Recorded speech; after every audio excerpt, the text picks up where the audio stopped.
Welcome to my channel. This is JC Rock and Metal Reviews.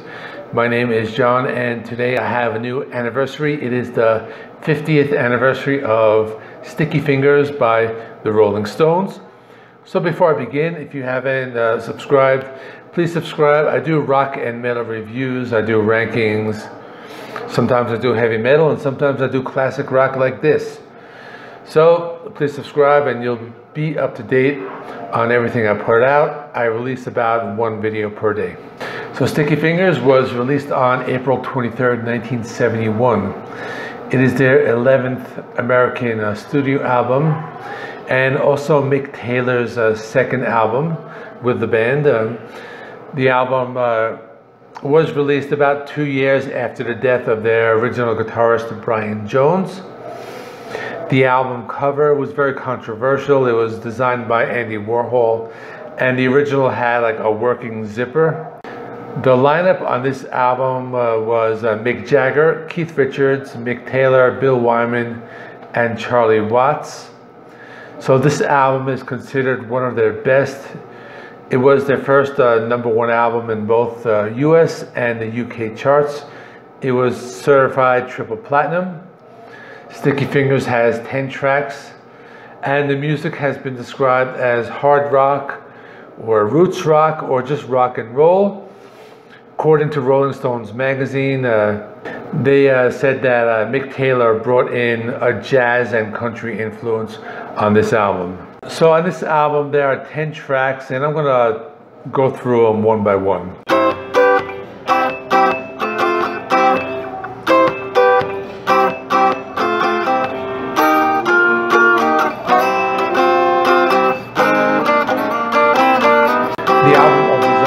Brown Sugar, and the Rolling Stones have been known to open their albums with some really good songs. I might even consider doing a ranking video of the Rolling Stones opening tracks, but this was a lead single and it became #1 in the United States and Canada. And I actually remember this because you know when you go to those websites and they say what was the #1 album on the day you were born, well, this song Brown Sugar was the #1 album on the day I was born, so you can do the math on that one. The lyrics to Brown Sugar are very controversial and not really something I can talk about on YouTube in 2021. You know, if you look them up online, you'll see what they're all about. And I guess in the early 70s they were able to get away with it, but they are pretty controversial. On this song, Keith Richards used an alternate tuning for his guitar. It was an open G, and it really made it sound very unique, you know, for this particular tuning. The next song is called Sway. This was the B-side to their Wild Horses. I'll talk about that one in a minute. It's a slower blues song. Mick Taylor uses a bottleneck slide guitar, and this is a song that they've often played live. After that is Wild Horses, and this is a very well-known song. This one brings me back to my college days. I remember this song being played often throughout the dorm rooms and parties. It's a really nice acoustic ballad. Keith Richards plays electric guitar and a 12-string acoustic. Mick Taylor played an acoustic using a Nashville tuning, which is the E, A, D, and G strings were tuned like 1 octave higher, and that gave it a very distinct sound. The next song is called Can't You Hear Me Knockin'? And on this one, Keith Richards also plays in that same tuning, that open G. And this is a really difficult song to play. I was gonna play a few riffs for this video, but I really couldn't get it down correctly. There's a lot of slide guitar, and it's really tricky, and for that reason, it's a really great guitar song. It has this really awesome groove. And towards the end of the song, they have a jam, and according to Keith Richards, it was inspired by Carlos Santana. Rolling Stone magazine named this song number 25 of the 100 greatest guitar songs of all time. That was back in 2004. So this is just an amazing, guitar song. So you gotta check this one out. After that is You Gotta Move. It's a traditional song. This was recorded by many musicians over the years. Mick Taylor uses a Fender Telecaster for the slide guitar and a 12-string for the other parts. This is just another great song. Now you flip over to side 2 and it begins with a song called Bitch.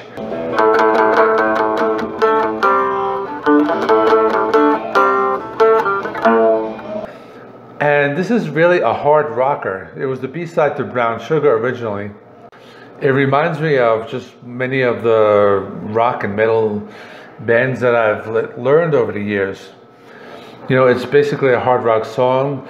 The Rolling Stones, they added a saxophone and a trumpet, and you know, they made it their own. They gave it their own sound, but this song stripped it down. It's just basically a hard rock song. After that, a song called I Got the Blues, and it's a very slow, bluesy song, has a gospel influence.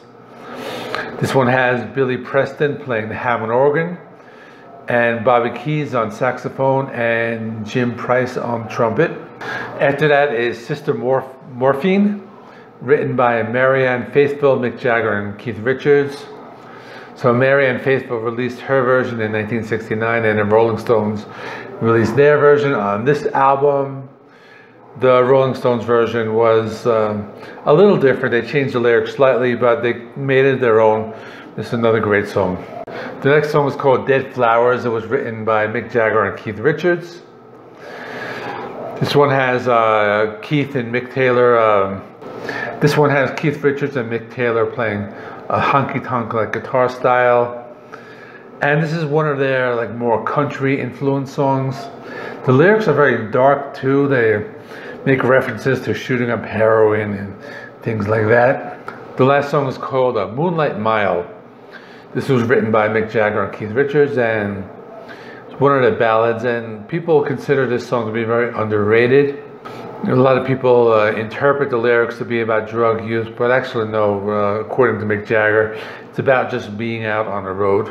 And that was the last song on the album, and that's it. Let me know in the comments section, you know, what do you think of this album? Like, how would you rank it against their other discography? And what I mean by that is, do you think it's like a top 5 or a top 10? Is it your number 1? Many Rolling Stones fans would say that either this one or Exile on Main Street is their favorite. So let's talk about that in the comments. And coming up next this weekend, there are a few new releases.